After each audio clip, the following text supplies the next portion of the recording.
Hello everyone, and welcome to part 3 in our series on methods of good historical practice. And in today's video we're going to talk about how to analyze historical sources. Now, before I go any further, I just want to point out that if you have not yet watched the last 2 videos on what's the difference between primary and secondary sources and 5 key elements of good historical practice, I highly recommend you go and do that, because this video is going to build on both of those, and this video is also going to go into a bit more depth and be a little bit more complex than the last 2, so you really kind of need to have the foundation of those first few videos before you come and watch this one. Okay, so pause this, go watch those, then come back, put this one on again. Okay, done that? Okay, good. Let's move on.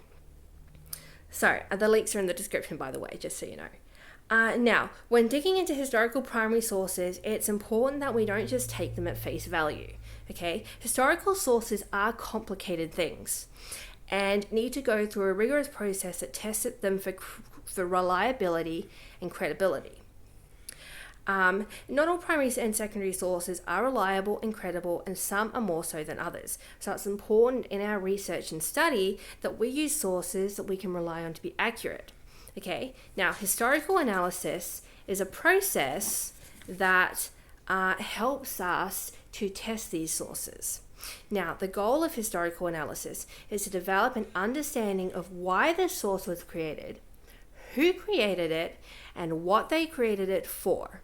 File that away in your memory, get a pen, write it down, whatever. Don't forget it. Now, there are 6 questions we want to ask when analyzing a source, and I'm going to go through these quite quickly, and then I'm going to give you an example from a real historical source, okay? Number 1, information. What information does the source give me about my topic of study? Number 2, origin. Who created this source? What was his or her place in society? Number 3, perspective. From what perspective was the source created? What is the perspective of the author? Number 4, context. When was the source created? What was happening at the time? Number 5, audience. Who did the author create the source for? How might this affect the way that he or she writes? And lastly, number 6, why was this source created? What was the occasion it was created for? And what evidence in the text tells you this? Now, this is a book that I'm sure you have seen before, especially if you're homeschooled. You've doubtless read it. This is a very famous book. It is the Histories by Herodotus.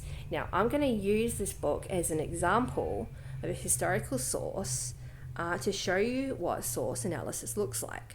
Now, I'm using a Penguin Classics edition translated by Aubrey de Selincourt in 1972.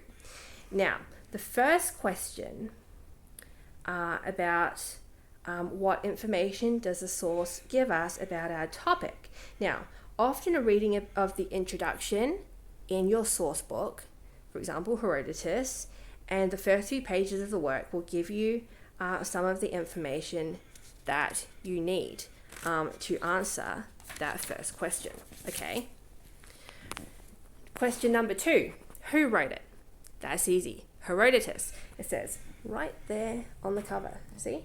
Right there, Herodotus of Halicarnassus. On page 3 he writes, Herodotus of Halicarnassus here displays his inquiry. Okay, that was easy. But, you say, who was Herodotus, and where on earth is Halicarnassus? It's a big word. It's a good one to say. It's good fun.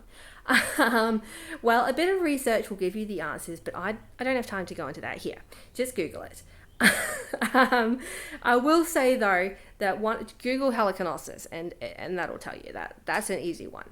But I will tell you though that one of our sources, really one of our only sources for what we know about Herodotus, is a late Byzantine secondary source from the 10th and 11th centuries AD called the Suda, and I'm putting the link in the description if you want to go look that up. But that has reliability issues of its own. Okay, Number 3, what perspective was he writing from? Well, research from question 2 will give us some clues to this, and so we'll read in the introduction to the book. The introduction is really helpful for this kind of stuff, just so you know. The introduction tells us that Herodotus presents numerous perspectives and traditions in his work without holding any one perspective in particular. Okay, number 4, what context is he writing from? Selincourt writes in his introduction, whatever date we assign to his death, it is important to realize that Herodotus was doing most of his research, writing, and performances from the 450s up to the 420s BC. This was a time not only of exciting inquiry carried out in many fields, but also of increasing conflict between Athens and Sparta, which were the two great powers in the Greek world. Okay, then number 5, audience. Who was he writing for? Selincourt writes again in his introduction, he certainly saw himself writing for a pan-Hellenic audience, and again, he also is presenting his work to a largely oral society whose literacy wasn't high. He probably presented his work through oral presentations and performances, or gave readings at religious festivals or smaller intellectual gatherings, like a symposia. Okay, so that answers that question. And lastly, number 6, what was his motive for writing? Herodotus tells us himself. Herodotus of Halicarnassus here displays his inquiry so that human achievements may not become forgotten in time, and great and marvelous deeds, and if you've read Herodotus, you know that he does love his great and marvelous deeds, here displayed by the Greeks, some displayed by the Greeks, some by barbarians, may not be without their glory, and especially to show why the two peoples fought with each other. So folks, there you have it, how to analyze a historical source. Now, if you like this video, please be sure to like our channel and subscribe to our blog for more great history content. We'll see you in the next video. Bye!